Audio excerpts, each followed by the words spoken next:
Hello बच्चों, good evening. Welcome to my channel. आज हम लोग क्या करने वाले हैं? आज प्रोबेबिलिटी का लेक्चर 4 हम लोग पढ़ रहे हैं। इसके पहले 3 लेक्चर ऑलरेडी आपके यूट्यूब चैनल पर पड़ा हुआ है, जिसे आप देख सकते हैं।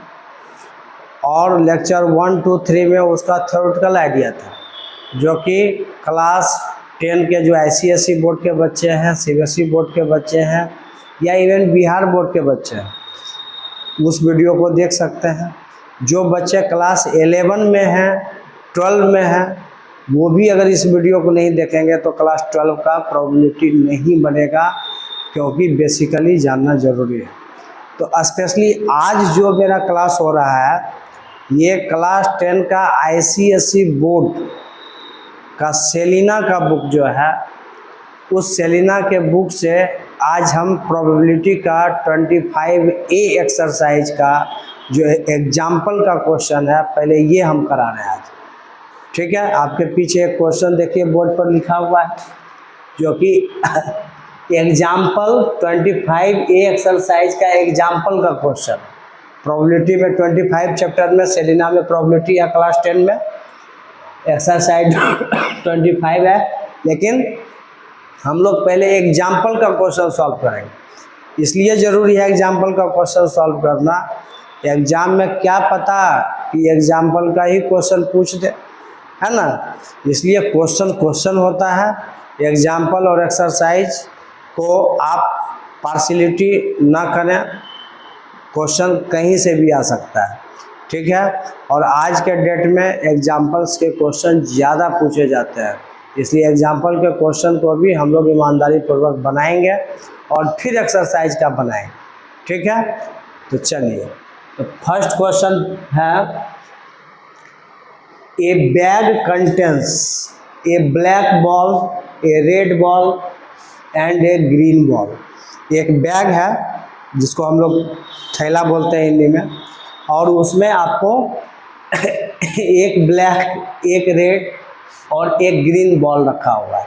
डैट मीन्स ये सैंपल स्पेस का बात कर रहा है, ऑल फेवरेबल आउटकम्स का बात कर रहा है, ऑल पॉसिबल आउटकम्स का बात कर रहा है। फेवरेबल मीन्स इवेंट हो गया, और फेवरेबल जो है वो आपके सैंपल स्पेस के ही अंदर में रहता है।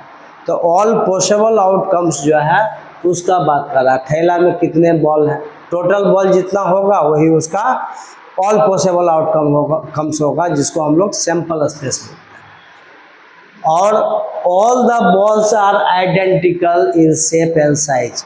ऐसा क्यों क्वेश्चन में लिखा होता है कि identical in shape and size? Shape और साइज एक जैसा होगा, तब आप हाथ डालेंगे बिना देखे हुए तो कोई भी बॉल निकाल सकता है। अगर आपको पता होगा कि रेड बॉल का साइज बड़ा है, ग्रीन बॉल का छोटा है, तब तो जो निकालने बोलेगा आप अंदाज से निकाल लेंगे, तब तो प्रोबेबिलिटी की कहानी खत्म हो जाएगी। इसलिए शेप और साइज आइडेंटिकल होता है। अब कह रहा, Mohit takes out a ball from the bag. Mohit जो है टेक्स आउट ए बॉल, एक बॉल निकालता है कहाँ से? बैग से। तो जो बॉल निकल रहा है वही तो घटना घट रहा है, वही फेवरेबल आउटकम है। ठीक है, उसी का जो घटना घटता है, जो इवेंट होते हैं, जो फेवरेबल आउटकम होते हैं, उसी का तो प्रोबेबिलिटी हम लोग निकालते हैं। ठीक है, तो क्वेश्चन पूछ रहा है, what is the probability that the ball drawing is a red ball. मतलब रेड बॉल निकालने की क्या प्रोबेबिलिटी होगा, ब्लैक बॉल निकालने की क्या प्रोबेबिलिटी होगा, ग्रीन बॉल निकालने की क्या प्रोबेबिलिटी। 3 क्वेश्चन छोटे छोटे हैं, तो कैसे बनाएंगे ये जरा देखेंगे हम। तो इसका सॉल्यूशन जो होगा आराम से समझेंगे। पहले हम लोग देखेंगे कि जो ऑल पॉसिबल आउटकम्स है, देखिए ऑल पॉसिबल आउटकम्स, तो एक एक बॉल ही है, एक रेड है, एक ग्रीन है और एक आपका ब्लैक है। तो तीनों एक एक ही बॉल है, तो ऑल पॉसिबल आउटकम कितना है? 1 रेड बॉल है, एक ब्लैक है, और एक आपका ग्रीन बॉल। तो 3 को अलग कलर का है, तीनों को जोड़ेंगे, टोटल नंबर ऑफ बॉल कितना हो, 3 हो गया। तो यही आपका ऑल पॉसिबल आउटकम्स हुआ, जिसको हम लोग, इस ऑल पॉसिबल आउटकम्स को हम लोग नंबर ऑफ सैंपल स्पेस भी बोलते हैं, शॉर्ट में हम लोग NS बोल सकते हैं। ठीक है, नंबर ऑफ सैंपल स्पेस कितना है, 3 है। चलिए, और इसी को आप S भी बोल सकते हो, और ऐसे इसमें हम लोग लिखते हैं करली ब्रैकेट में एक रेड, एक ब्लैक और 1 ग्रीन और करली ब्रैकेट। तो कितने, 1 2 3, नंबर ऑफ सैंपल स्पेस 3 हो। S भी लिख सकते हैं, NS भी लिख सकते हैं, NS का ही जरूरत है। अच्छा, अब क्वेश्चन में क्या कह रहा है, पहला question, probability, find the probability that the ball drawing is a red ball. Red ball निकालने की क्या प्रोबेबिलिटी है, और रेड बॉल कितना है, बैग में जो रेड बॉल है कितना है, सिर्फ एक ही है ना। तो एक रेड बॉल है, तो यहाँ पर लिखेंगे प्रोबेबिलिटी, P से प्रोबेबिलिटी, प्रोबेबिलिटी और ब्रैकेट देंगे, और यहाँ पर हम लोग लिखेंगे गेटिंग ए रेड बॉल, मतलब रेड बॉल निकालने की क्या प्रोबेबिलिटी है। ठीक है, पहले किसका पूछ रहा है, रेड बॉल का पूछ रहा है, तो probability of getting A red ball. ठीक है, या ड्राइंग ए रेड बॉल बोल सकते हैं, probability of drawing A red ball, getting a red ball, कुछ भी लिखेंगे, गेटिंग या ड्राइंग दोनों लिख सकते हैं। तो probability of getting A red ball कितना होगा, तो देखिए, जो आपका इसका फॉर्मूला होता है number of favourable outcomes. Favourable मतलब जो बॉल निकला, जिसका आप प्रोबेबिलिटी निकालना चाहते हैं, अब बाय ऑल पॉसिबल आउटकम्स। अब जानते हो, बार बार ये लिखने में कितना टेंशन है, इसी को लोग क्या लिखता है जानते हैं, इतना इक्वल टू कितना, इसको NE/NS लिख देता है, number of event by number of sample space, short में P इक्वल टू P। अगर हम E को मान लेते getting a red ball, drawing A red ball, तो हम लोग लिखते हैं NE/NS। तो आप ऐसे लिखिए, तो इतना इक्वल टू फेवरेबल आउटकम्स कितना है, रेड बॉल उसमें कितना है, 1 है, तो 1/, ऑल पॉसिबल आउटकम 3 हो गया, आंसर हो गया 1/3। और आप लोग जानते हैं, क्या जानते हैं, थोड़ा सा देखिए कट रहा है नीचे, अब उसके नीचे नहीं लिख सकते। चलिए, हो गया। दूसरा क्वेश्चन क्या है, फर्स्ट क्वेश्चन का आंसर मिटा दें, हो गया। चलिए, सब कुछ वही रहेगा, नंबर 2 में हम लोग लिखेंगे, यहीं पर बनाते हैं नंबर 2, सबका आंसर वही हो। नंबर 2 में क्या है, ड्राइंग है, कौन सा बॉल है, ब्लैक बॉल। अब फेवरेबल आउटकम्स कौन हो गया, probability of drawing a black ball निकालने की क्या प्रोबेबिलिटी है भैया, उसमें भी नंबर ऑफ फेवरेबल आउटकम्स कितना है, एक ही ब्लैक बॉल है, तो उसका घटना एक ही घटेगा, तो इसका भी 1/3 आंसर होगा, सेम आंसर में कोई फर्क नहीं। ठीक है, इसको भी नोट कर लीजिए, हैं, probability of drawing a black ball, तो number of favourable outcomes by all possible outcomes, number of event by number of sample space. तो ये एक ही उसमें है ब्लैक बॉल, तो 1 हो गया फेवरेबल आउटकम जो निकल रहा है, बाय 3 हो गया टोटल आउटकम्स 1/3। चलिए, तीसरा है, बस यहाँ पर हम बदल दिए, आप लोग पूरा बनाइएगा। यहाँ पर ड्राइंग है, तीसरा में कौन है, ग्रीन बॉल है। ग्रीन बॉल निकालने की क्या प्रोबेबिलिटी है, probability of drawing a green ball, drawing a green ball. तो ये भी हो गया number of favourable outcomes by all possible outcomes, number of event by number of sample space. तो एक ही ग्रीन बॉल इसमें है, तो favourable outcomes 1 by total outcome 3 हो गया इसका आंसर। बहुत ही आसान था, बस क्वेश्चन इतने बड़े थे, आंसर क्या था आपने देखा। चलिए नेक्स्ट क्वेश्चन, ये अब एग्जाम्पल का 2 नंबर लिखा हुआ, क्यों लिखा हुआ है? क्योंकि एग्जाम्पल का 1 हम पिछले जो लेक्चर 3 हैं उसमें ऑलरेडी हम करवा चुके हैं सेम क्वेश्चन, इसलिए आप लोग सारे लेक्चर को देखेंगे, ठीक है। 1, 2, 3 और ये चौथा लेक्चर हो रहा है। चलिए मिटाते हैं, जिसमें हम लोग क्या कर रहे हैं, सेलिना बुक से क्वेश्चन बना रहे हैं प्योर ICSE बोर्ड के बच्चों के लिए। चलिए मिटा देते हैं।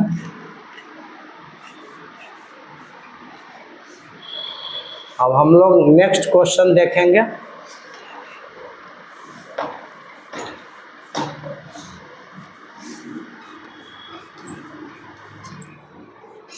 आज एग्जाम्पल बनाएंगे, फिर कल एक्सरसाइज बनाएंगे, सारा खत्म करेंगे, ठीक है। आपको क्लास 10 का ICSE बोर्ड का सारा वीडियो मिलेगा, ठीक है। और क्लास 12 के लिए तो हम बना ही रहे हैं, तो किसी को घबराने की ज़रूरत नहीं है, सबको मिलेगा।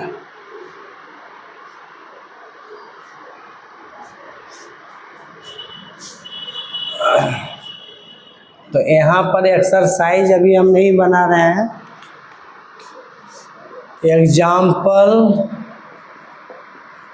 का 25A का एग्जाम्पल का क्वेश्चन बन रहा है, सेलिना बुक्स। अब दूसरा क्वेश्चन है,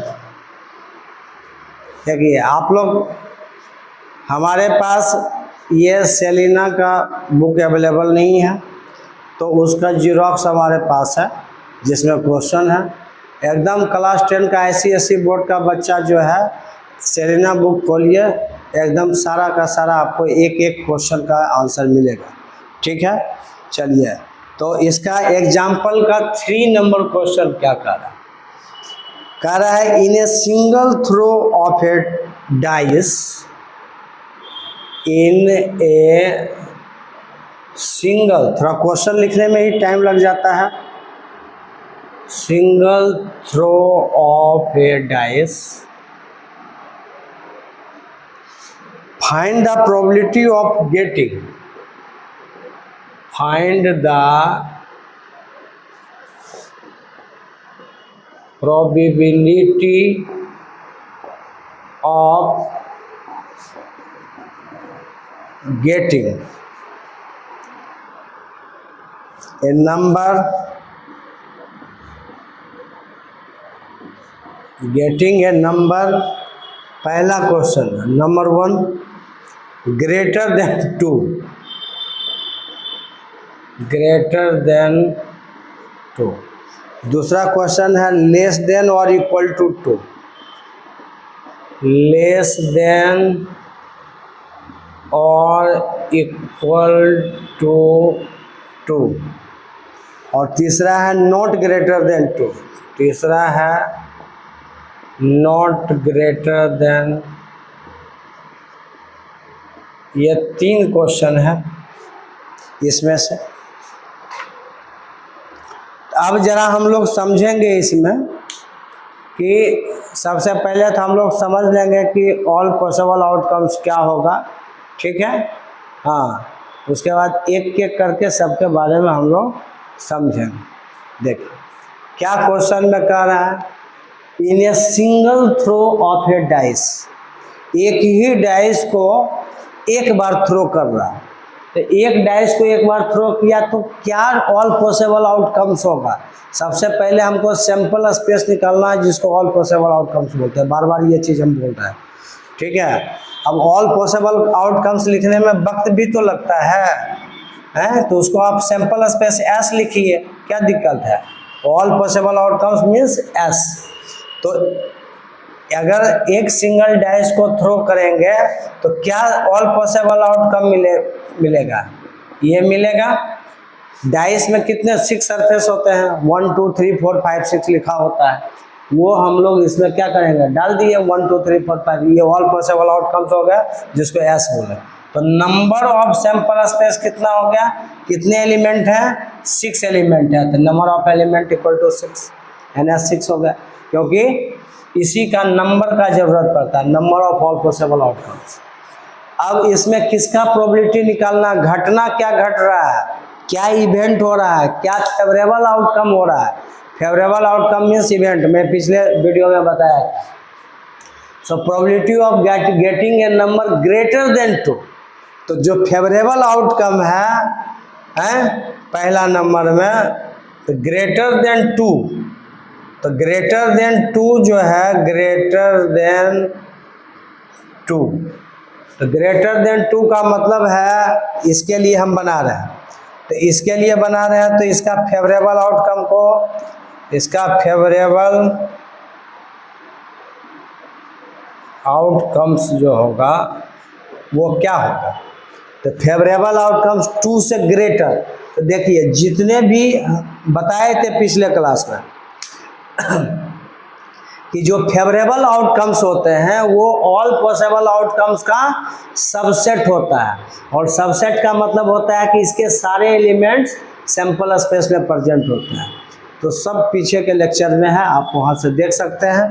तो ग्रेटर देन 2, 2 से ग्रेटर इसमें कौन नंबर है, लिख दीजिए। 2 से ग्रेटर है 3 4 5 6, तो फेवरेबल आउटकम्स 3 4 5 6 है। और इस फेवरेबल आउटकम को अगर हम ई मान लें, ई, ठीक है, क्या मान लेते हैं, ई मान लेते हैं, तो यानी कितना हो जाएगा, नंबर ऑफ फेवरेबल आउटकम कितना हो गया, 1 2 3 4 एलिमेंट है, 4 एलिमेंट हो गए, या U1 मान लो यहाँ पर, E1, क्योंकि 3 क्वेश्चन है ना, एक के लिए E1, एक के लिए E2, एक के लिए E3, तो यानी 1 हो गया 4। तो लिखेंगे पहला का जवाब, probability of,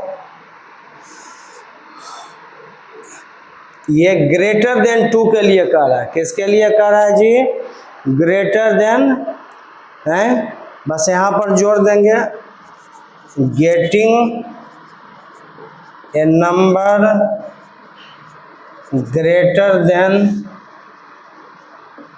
2, probability of getting A number greater than 2।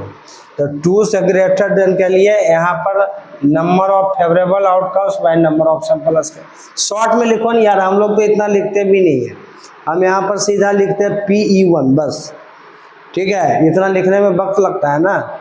PE1 मतलब हम किसको E1 माने, देख ही रहे हो। तो ये हो गया आपका NE1 का वैल्यू कितना, 4, और बाय NS कितना है आपके, 6 है, कटेगा 2 2 जब 4 3 2 जब 2/3 आंसर है। ठीक है, पहला का जवाब आपको मिल गया, नोट कर लीजिए। दूसरा क्वेश्चन है, इसमें कट तो नहीं रहा है बोर्ड पर, सब सही से आप लोग को नजर आ रहा है ना, ठीक है, चलिए मिटा दे इसको अभी सैंपल स्पेस तो वही रहेगा, लेकिन इसका दूसरा क्वेश्चन का क्या जवाब होगा हम देखेंगे, पूरा क्वेश्चन अभी नहीं मिटाएंगे। अब बताइए, हम ICSE बोर्ड के स्पेशल बच्चे के लिए जो ओवरऑल इंडिया में, ये सब के लिए मेहनत कर रहे हैं, ठीक है। तो आप लोग 3 काम तो करेंगे ना, चैनल को क्या करना है, सब्सक्राइब करना है, लाइक करना है, और अधिक से अधिक शेयर करना है, तभी तो ये मेहनत हम कर पाएंगे ना, है ना। ये काम कीजिए, फ्री में वीडियो देखिए, ठीक है, पैसा तो लगना है नहीं है। चलिए, सोशल वर्क करना है, और सोशल वर्क में बस आपको कुछ नहीं करना है, वीडियो देखना है। तो सेकंड क्वेश्चन जो आपका है, लेस देन और इक्वल टू 2, 2 से छोटा या 2 के बराबर, तो 2 से छोटा या 2 के बराबर हमको लेना है फेवरेबल आउटकम। नंबर 2 में क्या है, लेस देन और इक्वल टू 2। अब बताइए, लेस देन और इक्वल टू टू का क्या मतलब है, मतलब फेवरेबल आउटकम्स जो है वो क्या हो। तो इसको हम लोग इसके फेवरेबल आउटकम्स को E2 मान लेते हैं। अब उतना बार बार कितना लिखेंगे, है ना। E2 इक्वल टू, अब सोचिए ये वाला चीज़ भी आपके सैंपल स्पेस में प्रेजेंट है। 2 के बराबर और 2 से लेस लेना है, तो 2 के बराबर 2 हो गया, उससे लेस 1 है, तो सिर्फ 1 और 2 यहाँ पर आएगा।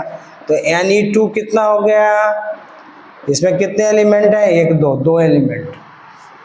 तो शॉर्ट में लिखें P2, या लिखेंगे probability of getting A number less than और इक्वल टू 2, वही यहाँ लिखेंगे शॉर्ट में P2। तो Ne2 number of favourable outcome bye number of sample space, answer हो गया 2/6, कटेगा 3 बार में, आंसर 1/3 हो गया। चलिए सेकंड का भी आपको जवाब मिल गया, फटाफट एकदम करेंगे। तीसरा, थर्ड नंबर मिटा देते हैं, ये दूसरा हो गया। एक ही सैंपल स्पेस के लिए अलग अलग घटना घट रहा है ना, अलग अलग फेवरेबल आउटकम्स हो रहे हैं, लेकिन सैंपल स्पेस एक ही है। तीसरा कह रहा है नॉट ग्रेटर देन 2, माने 2 से ग्रेटर आपको नहीं लेना है। तो नॉट ग्रेटर देन 2 का मतलब भी तो ही हुआ जो सेकंड नंबर में कह रहा है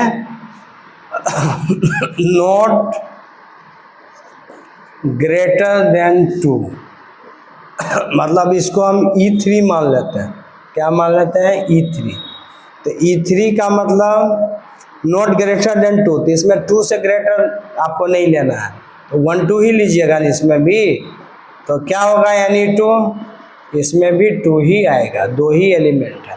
तो P3 कितना हो गया, probability of getting A number not greater than 2, 2 से ज़्यादा नहीं लेना है। तो 2 से ज़्यादा नहीं लेना है तो नहीं लेंगे, तो 2 तो लेंगे ना। तो Ne3/NS,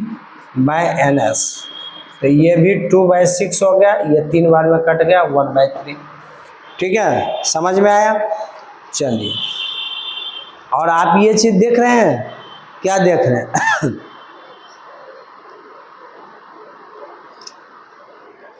आप ये चीज़ देख रहे होंगे कि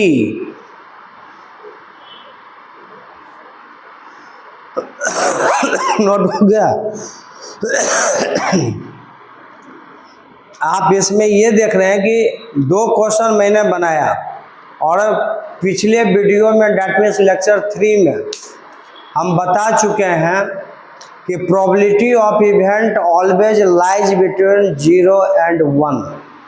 और आपने देखा होगा कि यहाँ पर जितना भी वैल्यू आया 1/3, 2/3, ये जो भी आ रहा है 0 से 1 के ही बीच में आ रहा है। 0 से छोटा या 1 से बड़ा प्रोबेबिलिटी में वैल्यू कभी नहीं आता है, चाहे आप किसी भी क्लास का पढ़ें। तो ये आपका हो गया नंबर 3 क्वेश्चन, 2 नंबर एग्जाम्पल और 3 नंबर एग्जाम्पल। आप देखिए, ये हम ये समझ कर नहीं पढ़ा रहे हैं कि हम ऑनलाइन पढ़ा रहे हैं यूट्यूब पर वीडियो बच्चा देखेगा, ये सोच के पढ़ा रहे हैं कि बच्चे क्लासरूम में पढ़ रहे हैं। क्लासरूम के तरह आप सारे एग्जाम्पल को बनाइए, फिर होमवर्क समझ के एक्सरसाइज आप बनाइए, और कमेंट में हमसे पूछिए कि सर ये क्वेश्चन हमसे नहीं बना एक्सरसाइज का, ये आप बताइए, हम बताएंगे उस क्वेश्चन को। ऐसे हमको तो पता नहीं चलेगा कि आपसे क्या बन रहा है क्या नहीं बन रहा है ना। तो ये तो नहीं पता चलेगा, तो नहीं पता चलेगा, लेकिन तो हम एक अंदाज से क्या करेंगे, एक्सरसाइज के सारे क्वेश्चन को बना देंगे, हैं, यही कर सकते हैं ना। लेकिन अगर आप बना के पूछेंगे तो मेरे लिए ये सुविधा होगा कि बच्चे से क्या क्वेश्चन नहीं बन रहा है, ठीक है। लेकिन हम कोशिश करेंगे कि सारे बता ही दें, एक एक क्वेश्चन एक्सरसाइज का भी। तो एक हम लोग पढ़ने जा रहे हैं कम्प्लीमेंट्री इवेंट, थोड़ा छोटा सा चीज़ है, एग्जाम्पल के बीच में मिलेगा ये। कम्प्लीमेंट्री छोटा सा थ्योरी है। कम्प्लीमेंट्री इवेंट क्या होता है, आप समझिए कि अगर कोई घटना घट रहा है तो उसमें प्रोबेबिलिटी में क्या होता है, ज़रूरी नहीं है कि पूरा का हम समझ लेंगे कि फेवरेबल जो हम चाह रहे हैं वो हो ही जाएगा। 6 आने की प्रोबेबिलिटी कितना है और 6 आने की प्रोबेबिलिटी कितना नहीं है। तो कोई भी घटना घटने की संभावना जितना होता है उसको 1 में घटा लेंगे तो नहीं घटने की संभावना निकल जाएगा, क्योंकि हमेशा आपको क्या होता है कि प्रोबेबिलिटी का मैक्सिमम वैल्यू, किसी भी प्रोबेबिलिटी का वैल्यू मैक्सिमम 1 ही होता है, that is the sure event. जब इवेंट और सैंपल स्पेस दोनों बराबर हो जाता है, डेट मीन्स फेवरेबल आउटकम्स और ऑल पॉसिबल आउटकम्स जब दोनों बराबर होते हैं तो क्या होता है, श्योर इवेंट होता है। और श्योर इवेंट के केस में ही प्रोबेबिलिटी ऑफ इवेंट का वैल्यू 1 होता है। ठीक है, चलिए, तो अगर मान लो ई को हम मान लेते हैं फेवरेबल आउटकम्स, फेवरेबल आउटकम्स मतलब इसको हिंदी में क्या बोलते हैं, घटना घटने की संभावना। और ई डैश को मानते हैं नॉट फेवरेबल आउटकम्स, मतलब घटना नहीं घटने की संभावना, घटना घटने की संभावना और घटना नहीं घटेगी। इसको ई डैश या हम लोग ई बार से भी डिनोट करते हैं, ई डैश या ई बार से डिनोट करते हैं। ठीक है, दोनों में किसी से भी कर सकते हैं। तो ये दोनों मिला के जो प्रोबेबिलिटी होगा वो हमेशा 1 होगा, हमेशा क्या होगा, 1 होगा। ठीक है, हाँ, तो ये यहाँ हम लिख सकते हैं कि E and E bar be the complementary event of each other। और जैसे तुम प्रोबेबिलिटी ऑफ इवेंट का वैल्यू निकाले हो, प्रोबेबिलिटी ऑफ इवेंट का जितना भी वैल्यू है, तो जितना प्रोबेबिलिटी ऑफ इवेंट का आएगा तो प्रोबेबिलिटी ऑफ नॉट इवेंट का कितना आएगा। तो प्रोबेबिलिटी ऑफ इवेंट और प्रोबेबिलिटी ऑफ नॉट इवेंट का वैल्यू हमेशा 1 के बराबर होता है। दैट मीन्स कहने का मतलब है कि आपने अगर प्रोबेबिलिटी ऑफ इवेंट निकाल लिया, माने घटना घटने की फेवरेबल आउटकम्स से प्रोबेबिलिटी निकाले और कितना घटना घटने की संभावना है, तो नहीं घटने का कितना है, 1 में घटाएंगे। ठीक है, कितना भी प्रोबेबिलिटी होगा सबका सम हमेशा 1 ही होता है। तो यहाँ से प्रोबेबिलिटी ऑफ नॉट इवेंट या नॉट फेवरेबल आउटकम्स, इसी को पीई बार बोलेंगे, जो कि 1 माइनस पीई होगा। ये फॉर्मूला आपको याद रखना है। अगर आपने प्रोबेबिलिटी ऑफ इवेंट निकाल लिया है, प्रोबेबिलिटी ऑफ फेवरेबल आउटकम्स निकाल चुके हैं, तो probability of not favourable outcomes कितना होगा, तो 1 में ये हम लोग प्रोबेबिलिटी ऑफ फेवरेबल आउटकम्स को माइनस कर देंगे, निकल जाए। ठीक है, ज़रूरत पड़ने पर इसका हम लोग यूज करेंगे, क्योंकि the sum of probabilities of an event and its complementary event is always 1। माना प्रोबेबिलिटी ये क्या है, पी का मतलब प्रोबेबिलिटी ऑफ एन इवेंट और probability of not event, that is the complementary event, ये दोनों का सम हमेशा 1 होता है। इसको आप लोग समझ के रखें। चलिए मिटाते हैं। ये चीज़ पहले नहीं बताए थे, नोट कर लीजिए इसको।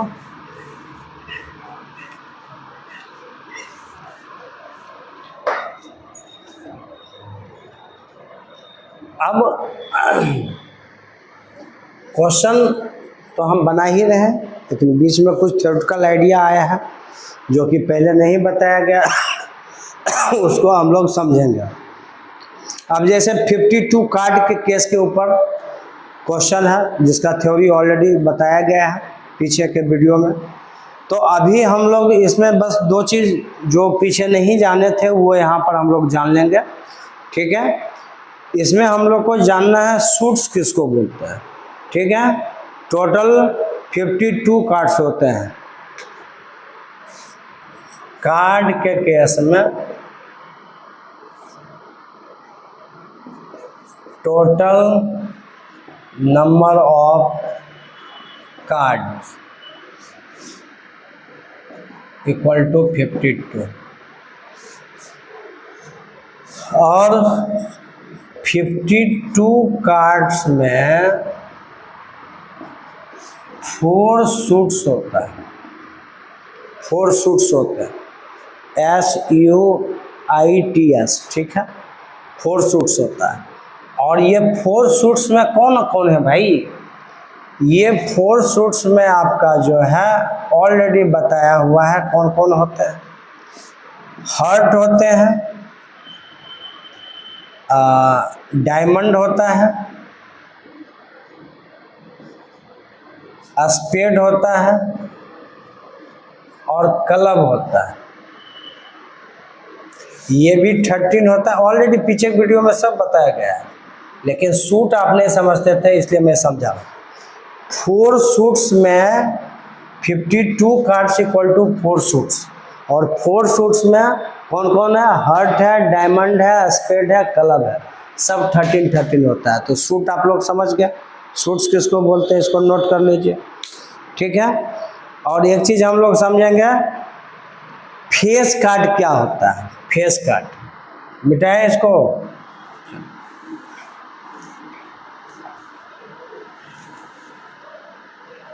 कार्ड के केस में जरा फेस कार्ड समझो। फेस कार्ड, फेस कार्ड्स क्या होता है? तो फेस कार्ड में होता है, यहाँ पर आपको किंग होता है, क्वीन होता है और जैक होता है। सब के बारे में हम लोग पढ़ चुके हैं। टोटल 52 कार्ड्स में 4 किंग होता है, 4 क्वीन भी टोटल 4 होता है और जैक भी 4 होता है। किंग भी 4, क्वीन भी 4, जैक भी 4 आउट ऑफ 52 कार्ड्स। तो टोटल फेस कार्ड कितना हो गया? Total number of face card, total number of face cards equal to 4 + 4 + 4 12 हो गया। तो अगर आपको फेस कार्ड के बारे में पूछा जाएगा, ऑब्जेक्टिव में पूछा जा सकता है, बहुत ही इम्पोर्टेंट है, नेगलेक्ट नहीं करना है। आपको पूछा जा सकता है कितने सूट्स होते हैं, आपको पूछा जा सकता है कितने फेस कार्ड होते हैं। तो फेस कार्ड टोटल कितना होता है? 12 होता है। उसमें कौन कौन है?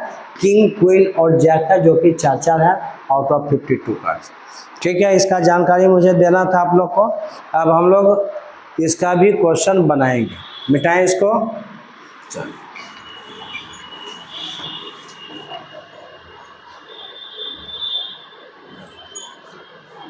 तो हम लोग पढ़ रहे हैं, एग्जाम्पल का क्वेश्चन बना रहे हैं अभी।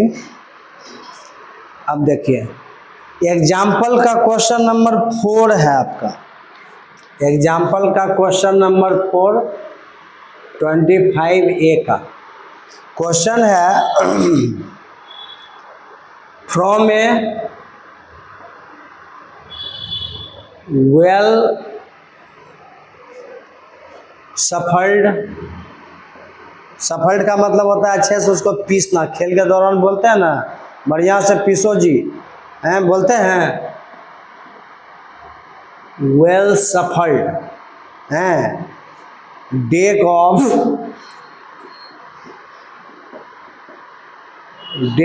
52 कार्ड्स, 1 कार्ड इज ड्रॉन। क्या कर रहा है? 1 कार्ड इज ड्रॉन। यहाँ पर कार्ड को देख के नहीं निकालते हैं, रैंडम एक्सपेरिमेंट होता है, बिना देख के निकालना है। फाइंड द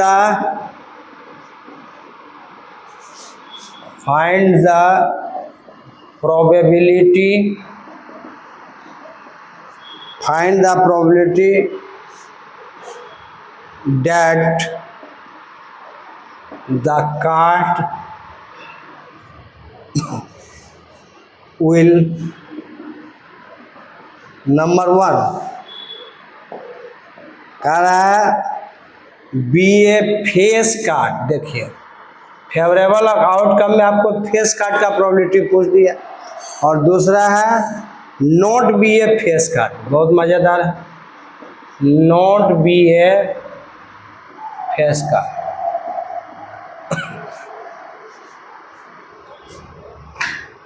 बनाएंगे ये क्वेश्चन, क्या इसका सॉल्यूशन हो? सोचिए, 1 मिनट सोचिए, आप लोग सोच रहे हैं? चलिए हम सोचते हैं। क्वेश्चन वाला बोला कि from A well suffered deck of 52 cards 1 card is drawn. अच्छे से कार्ड ऐसे ऐसे पिसा हुआ है, निकाल निकाल के मारता है ना इसे, हाँ। 1 कार्ड इज ड्रॉन, उसे एक कार्ड बिना देखे निकाल लिया गया। तो एक कार्ड बिना देखे निकाला तो कहता है find the probability that the card will be a face card. मान लिया जाए फेस कार्ड ही निकल गया, तो फेस कार्ड निकालने की क्या प्रोबेबिलिटी है, हैं? और टोटल कार्ड कितना है 52। तो यहाँ पर number of all possible outcomes जो है, जिसको सैंपल स्पेस हम लोग बोलते हैं, वो कितना है 52 है, जिसको हम शॉर्ट में NS इक्वल टू 52 लिख सकते, क्योंकि टोटल कार्ड हमारे पास कितना है 52 है। ठीक है, अब पहला क्वेश्चन फेवरेबल आउटकम में क्या कर रहा? First be a face card, probability of finding be a face card. Face card निकालने की क्या प्रोबेबिलिटी है? पूछ रहा है probability of drawing a face card. तो फेवरेबल आउटकम जिसको बोलते हो, पहला क्वेश्चन ये बना रहे हैं, फेवरेबल आउटकम्स जो होगा वो क्या होगा, बोलिए। फेस कार्ड निकालने की प्रोबेबिलिटी पूछ रहा है। फेस कार्ड में कौन है? जैक है, किंग है और क्वीन है, इन 3 गो है, और सब कितना होता है 4-4 होता है। तो नंबर ऑफ फेवरेबल आउटकम्स को शॉर्ट में ई मान लेते हैं, इसको शॉर्ट में क्या मानेंगे? E. Number of event, number of favourable outcomes कितना हो गया? 4-4-4, 12 हो गया। और आपको पता है कि फेस कार्ड 12 होता है, तो फेस कार्ड की प्रोबेबिलिटी पूछ रहा है, तो सीधे नंबर ऑफ फेवरेबल आउटकम्स 12 लिखें। तो क्या प्रोबेबिलिटी ऑफ इवेंट होगा? Probability of getting a face card या drawing a face card, getting a face card, face card निकालने का प्रोबेबिलिटी पूछ रहा है। ऐसे लिखेंगे probability of getting a face card equal to number of event by number of sample space, 12/52। कटेगा तो काटिए, 3 से 4 बार में और 13 से 4 बार, 3/13 इसका आंसर हो। आया समझ में? समझ में आया कि नहीं है बताइए? मिटाएं इसको। हो गया। अब इसका दूसरा बनाएंगे, ये सिर्फ मिटाएंगे। आप लोग एकदम मैथ्स जैसे क्लास में पढ़ता है आप वैसे देखिए। पहले हम इसको कर देते हैं। नंबर 2 में क्या है? इसमें not be a face card, मतलब फेस कार्ड का क्या प्रोबेबिलिटी होगा उसको निकालने का, और probability of finding not be a face card. तो जब फेस कार्ड की प्रोबेबिलिटी निकाल चुके हैं, प्रोबेबिलिटी ऑफ इवेंट निकाल चुके हैं, प्रोबेबिलिटी ऑफ नॉट इवेंट पूछ रहा है, तो हम मान लेते हैं E bar equal to not be a face card, ऐसे मान लीजिए, ई बार मान लिया। तो मतलब हमसे जो क्वेश्चन पूछा जा रहा है वो क्या पूछ रहा है? पी ई बार कितना है, P E bar equal to what, second question. तो हम लोग अभी अभी तुरंत पढ़े हैं कि P E plus P E bar equal to 1। तो पी ई बार पूछ रहा है probability of not be a face card, getting not be a face card, तो 1 माइनस पी। और अभी अभी आप तुरंत निकाले हो, कितना निकाले हो, 3/13 निकाले हो। कर दो भाई यहाँ पर 1 माइनस 3/13, ठीक है। घटाइए कितना होगा, एलसीएम लेंगे 13 में 3 घटेगा, 10/13 इसका आंसर कितना हो गया, 10/13 आंसर हो गया। आया समझ में? 10/13 हो गया। चलिए कोई दिक्कत है नहीं। तो ये एग्जाम्पल का 4 नंबर था। अब हम लोग आ जाएंगे 5 नंबर में, क्वेश्चन नंबर 5। चलिए मिटाएं इसको, हो गया।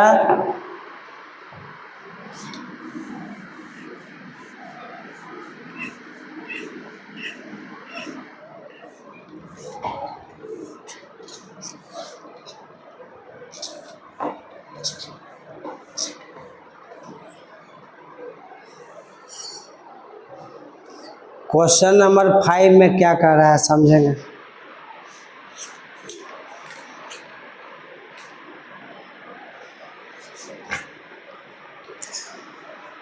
क्वेश्चन नंबर 5 है, एग्जाम्पल का 5 नंबर।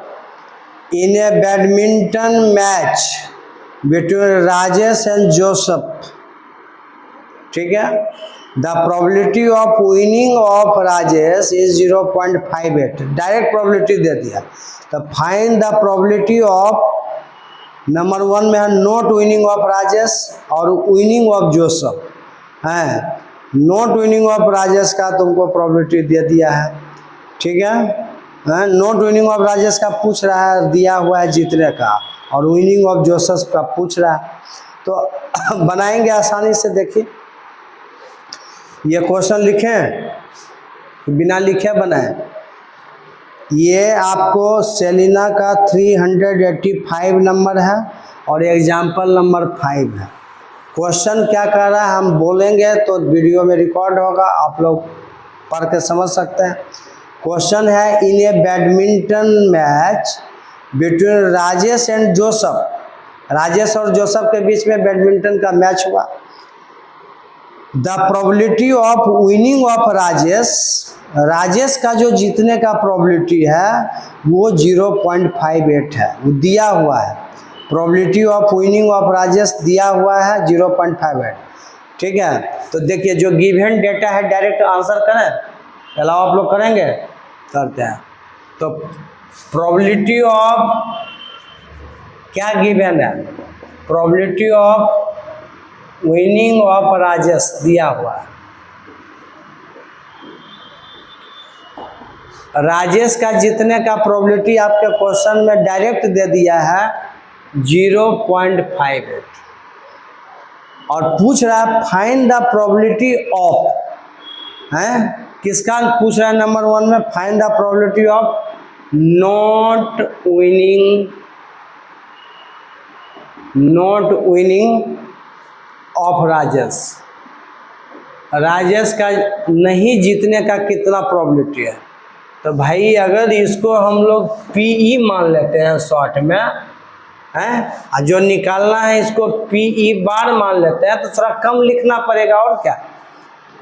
तो विनिंग राजेश का जीतने का प्रोबेबिलिटी हमको डायरेक्ट बता दिया, और नॉट विनिंग का नहीं जीतने का कितना चांस है राजेश का, वो पूछ रहा है। अरे भैया तो आप पढ़े हो ना, probability of winning of Rajesh को ई माने हैं, plus probability of not winning of Rajesh को पी बार इक्वल टू 1। तो हमको निकालना है P E bar equal to 1 minus probability of winning of Rajesh. 1 में घटा लेंगे तो 1 माइनस 0.58, घटाइएगा 1 में आता है घटाने के लिए 0.58, कितना होगा 0.42 होगा, हैं, नहीं घटाने आता है 1.00 लिखो और 0.58 लिखो, घटाओ इसे। 10 में 8 घटा 2, 9 में 5 घटा 4, ये कैरी दे दिया 0.42, ठीक है।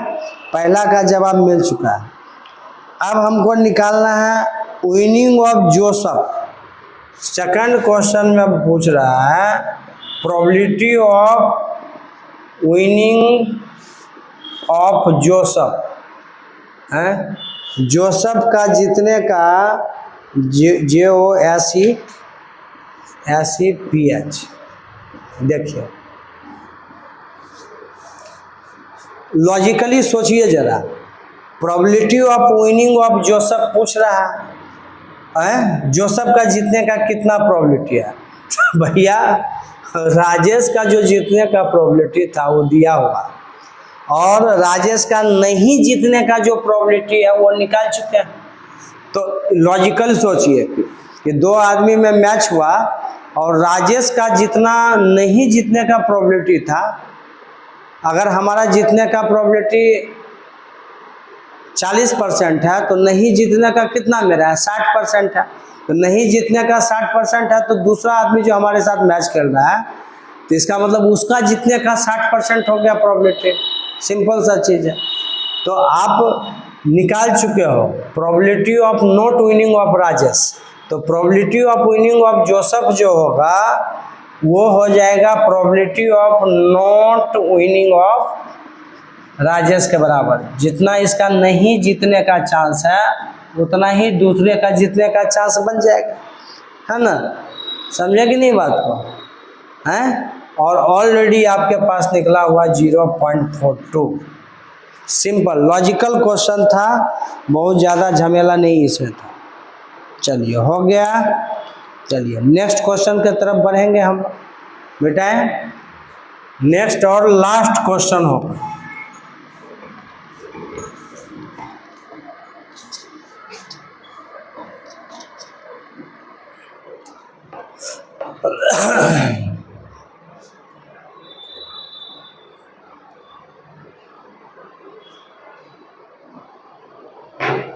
अब नेक्स्ट 6 नंबर एग्जाम्पल और लास्ट 25A का लास्ट एग्जाम्पल है, उसके बाद एक्सरसाइज आ जाएगा और यहीं पर आज हम लोग लास्ट भी करेंगे। क्वेश्चन है इन छोटा क्वेश्चन है, लिख देते हैं। इन ए single throw of a dice, ठीक है, find the probability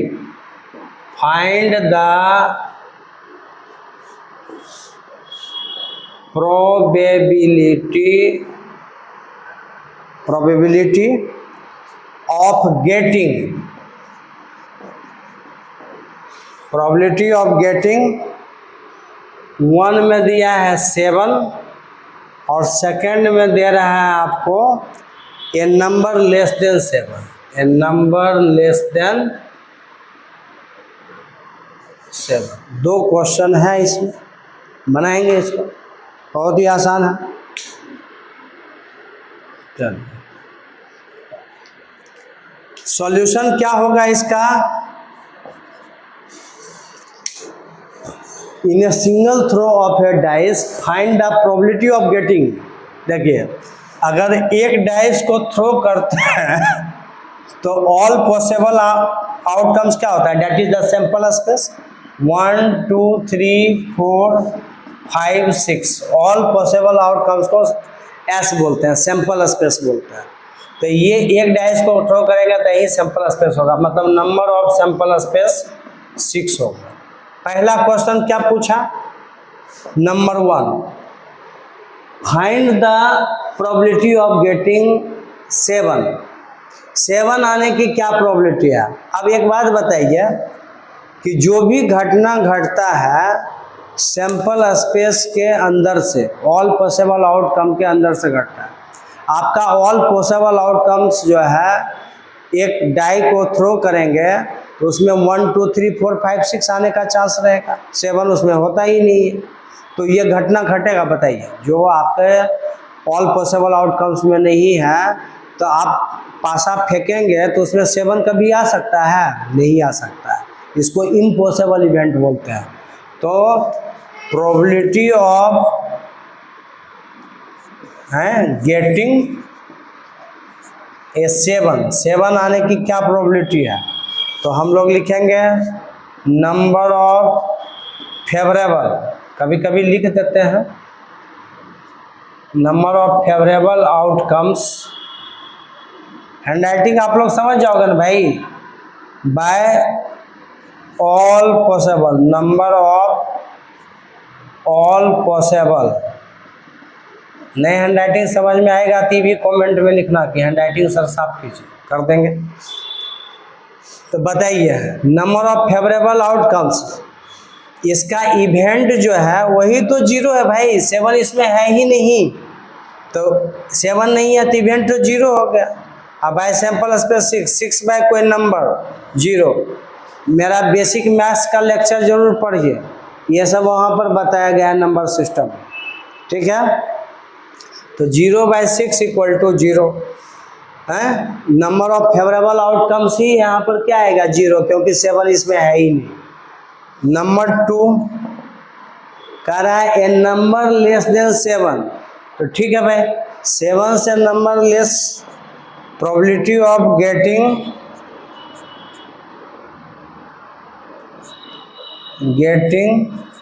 A number less than 7 से लेस नंबर की अगर हम बात करें हैं, तो इवेंट और सैंपल स्पेस दोनों बराबर है। ये पूछ रहा है तो इसका इवेंट की अगर बात करेंगे तो क्या होगा, 7 से लेस तो आपका 1 2 3 4 5 6 ही होगा, है मतलब नंबर ऑफ इवेंट कितना हो गया, 6 ही हो गया। तो probability of getting A number less than 7 का मतलब number of event by number of sample space, short में लिख दिया, ये भी लिख सकते हैं। तो ये 6/6 है, कट के आ गया 1। तो जब पूरा 1 आता है तो इसी को मैं क्या बोला था, श्योर इवेंट बोला था, श्योर इवेंट। और जब 0 तब होता है प्रोबेबिलिटी का वैल्यू जब इम्पॉसिबल इवेंट होता है। ये चर्चा पीछे के लेक्चर में हो चुका है, इसलिए आप लोग से बार बार हमारा आग्रह होता है कि आप लोग पीछे के लेक्चर को ज़रूर देखें, ठीक है, समझ गए बात को। तो देखिए, ये आज हम सेलिना के बुक से फिर से मैं एक बार बता रहा हूँ, एक्सरसाइज 25A का एग्जाम्पल का क्वेश्चन सारा करवा दिया। आप इसे सीरियस होकर देखेंगे, नोट्स बना लेंगे, नहीं तो बार बार वीडियो देखना पड़ेगा। तो खाली वीडियो सिनेमा देख रहे हैं, सिनेमा नहीं देख रहे हैं आप वीडियो देख के आपको कहीं कम समझ में आ रहा है या ज़्यादा समझ में आ रहा है, लेकिन इस वीडियो को देख के आप पूरा प्रोबेबिलिटी आप अच्छे से बना सकते हैं, बशर्ते कि लेक्चर प्रोबेबिलिटी का लेक्चर 1 2 3 और ये चौथा लेक्चर जो कि आपके YouTube चैनल पर बहुत ही जल्दी चला जाएगा, ठीक है। तो आप इसे देखें, और प्योर ICSE बोर्ड के लिए ये हम डाल रहे हैं। लेकिन जो बच्चे CBSE बोर्ड में हैं, जनरल कंपटीशन का तैयारी करते हैं, या क्लास 8 में ICSE बोर्ड में है, या क्लास 11 में है, 12 में है, वीडियो तो कोई भी देखेगा और सारे के लिए बहुत ही फायदेमंद है। तो नेक्स्ट क्लास मतलब अगले क्लास में जब प्रोबेबिलिटी का लेक्चर 5 होगा, तो क्लास 10 के लिए सेलिना का 25A एक्सरसाइज का क्वेश्चन यहाँ बोर्ड पर करवाएंगे और फिर जल्दी ही आपको मिलेगा, ठीक है। Okay, thank you. बस 3 काम करते रहिए, वीडियो बनाते रहेंगे हम, ठीक है।